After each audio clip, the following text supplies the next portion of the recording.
Everyone, welcome back into the GSMC Dead Ball Sports Podcast. And for our third segment of today's show, we're going to be talking about my final ever NHL Power Rankings. And now this top 5 is a very solid top 5 for my final ever NHL Power Rankings. It's going to be an incredible stretch run in the NHL where contenders can become pretenders can become contenders. But I think that we finally found a pretty concrete top 5 in the NHL.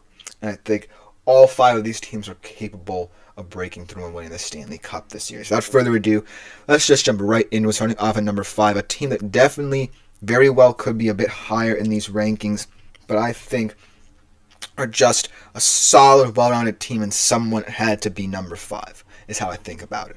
So without further ado, number 5 is, the Vegas Golden Knights. I thought I had a graphic for that, and I kind of foreshadowed my last segment, but we'll go with it anyways. The Vegas Golden Knights.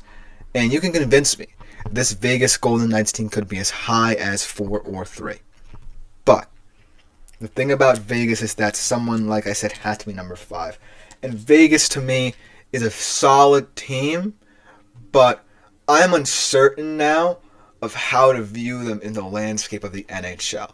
Because so many teams have come out of the woodworks this season and shocked us all to the point where, yes, I could see Vegas lifting the Stanley Cup. When it's all said and done, we also want to respect the teams that have overachieved this season.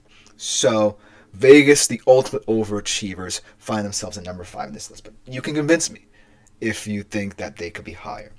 But in terms of how high they can be, they could be ahead of my 4th place team because they're currently projected to have more points when all is said and done at the end of the regular season than my number 4 squad. And Jack Eichel is a pure talent. I really love Jack Eichel, and I've followed him throughout his career on my multiple fantasy hockey teams. And he is an MVP with 69 points in 56 games. But if you want to nitpick really, and you want to find an area or a player where Vegas needs them to step up, William Karlsson. He has struggled this season with injury, but he hasn't really been as impactful as we thought he was. He is one of the elder statesmen on this team, though, but he only has 7 goals in 38 games, and he scored 30 and 70 last year for comparison. And he is someone that I feel needs to be reworked back into the squad, but ultimately you cannot nitpick a very solid Las Vegas Golden Knights team, strong in almost every single area of the ice. So I really just think that this team got the short end of the stick in the rankings. But at number 4, you definitely could make a case for this team to go down a little bit. Lost 3 straight games after the All-Star break. The Edmonton Oilers. Now, when the Edmonton Oilers are on, they look every part the Stanley Cup contender they deserve to be called. But I think these last few games, it's become starkly clear that their worst makes them look like one of the worst teams in the NHL, one of the 12 perhaps worst teams in the NHL. But I do want to highlight potentially the most glaring stat that gives me pause about Edmonton, even as a fan.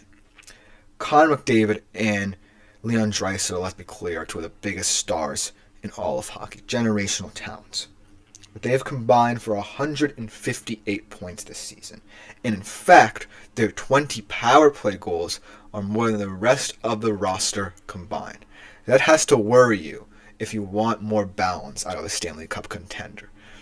But I am on the side of believing that the Oilers team are more than the sum of just Connor McDavid and Leon Draisaitl. They have the talent. It just needs to find its way. And yes, they're in this 3-game rut, but I think that they will ultimately get back to where we think they can be and ultimately contend for that Stanley Cup and maybe even finally break through after last season's failure. But I do want to see more out of Evan Bouchard. He is seen as one of the best offensive defensemen in the game, especially for Edmonton, the way he can contribute with his Bouch bombs that were made famous in the playoffs last year. But I just need to see more production out of him after a disappointing start to the season and after last year and his incredible rookie campaign. He has 44 points in 57 games, and it's not necessarily the worst tally he could possibly have, but he had 82 and 81, more than a goal a game last year. So Evan Bouchard is definitely someone who I really want to see step up, especially in the stretch run, because I think that if he amps himself up ahead of the postseason, he's going to be a beast. He's going to be tough to stop in that postseason setting. But Edmonton right now are 4. You could definitely make a case for them to be at the very lowest 5 or 6 potentially. But I am giving them the benefit of the doubt just because of the 2 incredible players we know they have. Then at number 3, let's talk about the incredible surge of the Dallas Stars, a team that we were a little bit worried about at the start of the season, but have completely altered their trajectory. And we know how good this Dallas Stars team is. But we also know how injured they have been over the past several games. Tyler Seguin, out for the rest of the regular season. Marchment has been limited to 39 games thus far, and now Heiskanen's a month-to-month guy. And Miro Heiskanen is one of the best in terms of minutes defensemen out there. So this team is still very talented. They have the 3rd best point percentage in the NHL through 57 games. But because of the fact that some of the top teams we haven't talked about yet have just been better than them, in the standings at the very least, we often forget about how fantastic the Stars have performed, even with all the injuries to their squad. But now we have to call into question who's going to step up for this Stars lineup. And the one player I'm thinking about after an incredible Four Nations face-off for him, Thomas Harley. Because that performance in the Four Nations face-off was the definition of stepping up for his country. I believe he stepped in to replace Josh Morrissey over the last couple of games in that tournament. He performed admirably. So Thomas Harley loses one of his line mates, one of his best defenseman buddies perhaps, in Miro Heiskanen. So now he ultimately is the guy who's going to have to shore up this team defensively. And I really think that he is ultimately capable of it. Even at 23 years old, what he did for Team Canada in that tournament can replicate itself in an NHL setting.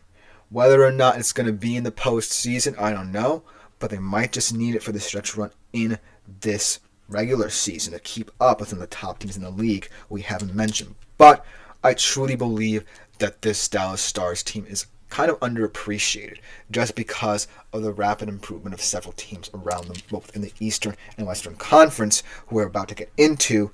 My number 2 team, the Washington Capitals, who really saw them coming this season. I mean, I could have justified potentially a wild card spot just because of all the interesting moves they made, but it really had to rely on a village for the Capitals to be seen as potentially the number 1 team or the number 2 team in the NHL right now. And they don't get enough respect, in my opinion, as a Stanley Cup contender, because a lot of people are still a little bit wary about how they got there. But the top of the league in points percentage, and as well as goals for and against. And most importantly, top 10 in power play and the penalty kill as well. This has been an incredible team effort to get to where they are right now. So kudos to the Washington Capitals. They have 8 players this season with 38 or more points. Absolutely incredible. Alex Ovechkin, almost there in his chase for greatness, or the great one's record, so to speak. Pierre-Luc Dubois, incredible season from the journeyman, a comeback player of the year contender, and then a young guy in Alexei Protas having a breakout season at 24 years of age. So ultimately, a ton of contributors up and down the ice for this Washington Capitals team. But I have to be nitpicky, because this was one of their biggest signings of this past offseason, and he hasn't necessarily been the guy to contribute for them. I'm talking about Andrew Mangiapane, an incredible role player in his time with Calgary. A lot of people around the league thought this would be an astute signing for the Washington Capitals. It still could. There's a chance in the playoffs to be a hero for them, but at least this season, he only has 11 goals and 9 assists with only 3 points in his past 14 games. So I really think that he needs to step up to justify them splashing the cash on him, because he was seen as someone who could bolster this offense. But ultimately, everyone in this top 5 is looking up at the number 1 team in the Winnipeg Jets. And it's not just Connor Hellebuyck in goal. We've already talked about swimmingly. He's playing an MVP level caliber in net.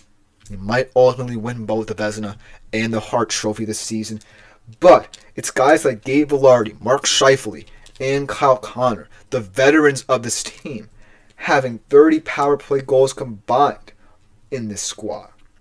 This offense has really come alive this season, especially the power play. It's remained north of 30% all season long in terms of success rate.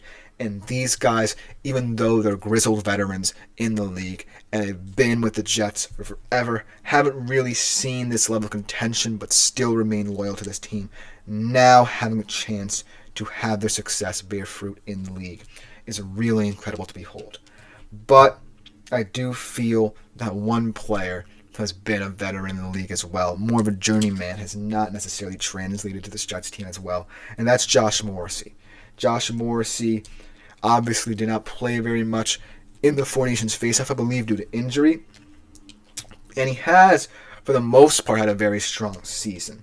He has been their ice time leader overall, but I just feel when you compare him to some of the other guys in the squad, when you compare their even strength stats, Morrissey isn't necessarily producing as much as you would like.